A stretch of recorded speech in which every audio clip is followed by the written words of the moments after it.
it's Jessii Vee, and I am so excited for today's video because we are going to be talking about the tooth fairy. I love how I had to point at my teeth. Now let's be real, every single person watching right now has heard of the tooth fairy at least once in their life. I know for me it was much more than that. We actually practiced that whole tooth fairy tradition, and for me it was exciting, it was happy. I just loved losing a tooth so she would come and take it and give me some money. But after doing some more research about the tooth fairy, I realized that everything I thought I knew about her was wrong. There is so much more history, there is so much more to know, and there are a lot of darker aspects surrounding the tooth fairy. And you know me, I love darker aspects of things. Every single video I do, there's always a comment that says, Jessii Vee, always ruining our childhoods. And guys, I'm not trying to ruin them. I'm just trying to expand your mind so you know more. You can still love what I'm talking about, it's just now you know the creepier stuff too.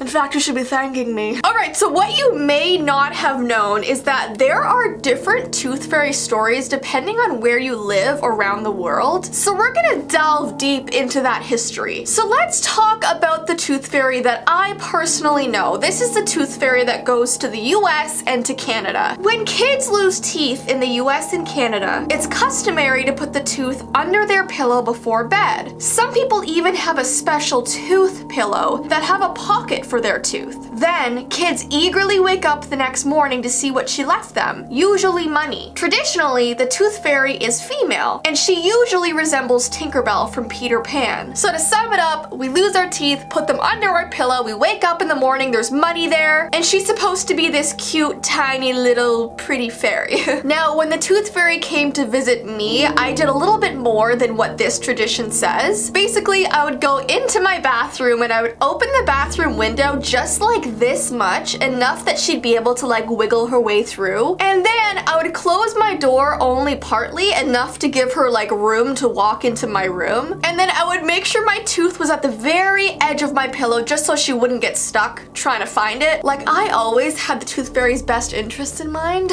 because not many people think to open your window just to crack, because how else is she getting in, you know what I mean? So let's move on to different parts of the world. In Mexico, Peru, Chile, Argentina, and Colombia, the tooth fairy is a rat named Raton Perez. He basically collects teeth from children and leaves gifts in return. These gifts don't have to be money, they can be really anything. I also read that sometimes kids put their tooth into a glass of water, and when this fairy rat arrives, he drinks the glass of water, takes the baby tooth, and then leaves. He also leaves a gift for the child in the glass. In French-speaking countries, there's a little mouse called La Petite Souris, and she's featured in many children's books. It's so interesting how a lot of places around the world, the tooth fairy is actually a mouse. I did not know that. But that blows my mind. So really, is it just Canada and the US that we have an actual fairy, and everywhere else it's a mouse? But not all cultures celebrate the tooth fairy. Some people actually just have weird superstitions surrounding teeth. In parts of Asia and India, children throw their teeth that come from the bottom jaw on the roof and teeth from their upper jaw on the floor. So if you lose a top tooth, it goes on the roof. If you lose a bottom tooth, it goes on the floor. And the idea is that your new teeth will grow in the direction that you threw it.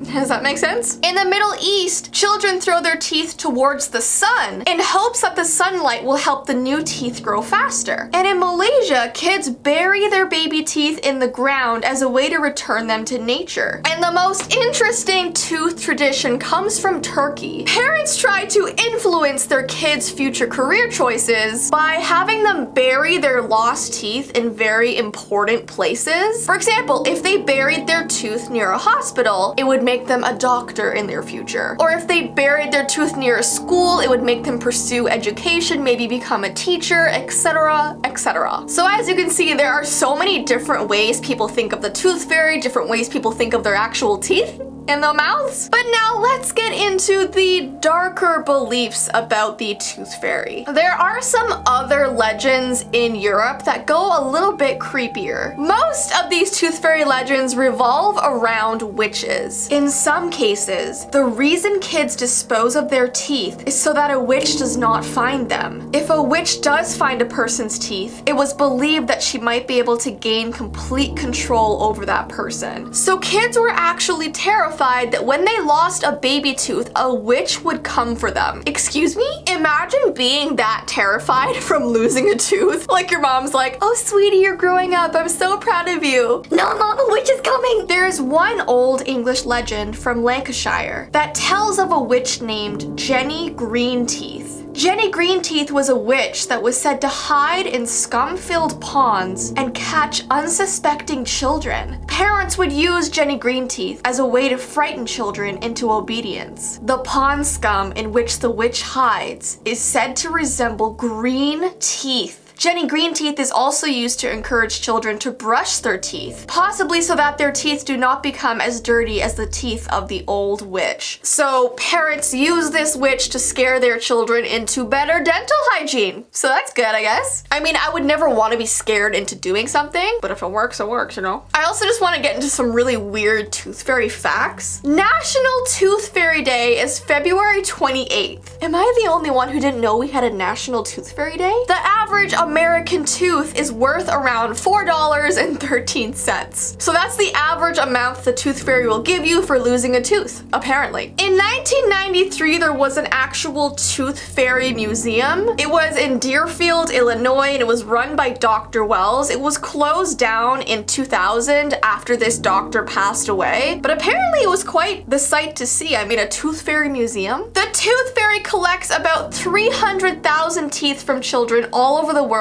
every single night. She's doing a lot of work. All right, let's end off this video with a tooth fairy creepypasta. It's about this father who has a child who loses a tooth. So he tells her to go to bed, put her tooth under her pillow, and wait for the tooth fairy. So she falls asleep. The father goes back into his bedroom to go to sleep, but right before he closes his eyes, he hears this hissing noise coming from his daughter's bedroom. So he walks over to her room. He turns the doorknob and he realizes her door is locked, which is extremely unusual. But before he starts panicking, he decides to look through the keyhole on her bedroom door. Through this tiny hole, he can see this giant figure standing in his daughter's room. It says it was wearing a burnt gown with some red spots splattered across it. The skin was white as paper, but the nails were as yellow as the sun. But when he saw the face of this figure, that was the most horrid. It apparently had no eyes, yet it was somehow staring at his daughter, and its mouth was extremely widely open, almost about to like gobble his daughter whole. So he freaks out, starts repeatedly kicking the door to try and get in, which obviously wakes up his daughter. She starts screaming. He finally gets into her room, picks his daughter up, looks at this figure and says, "What are you?" And the figure replies with, "Why, I am the tooth fairy." And that's how it ends. There's actually different versions of this story. I think another version is where like the father is crazy, it's all in his head, and the father is the tooth fairy. It's like a whole weird thing. I've read like 3 different versions of this same story, but either way,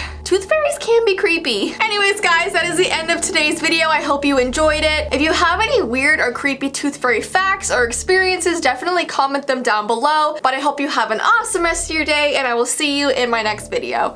Bye!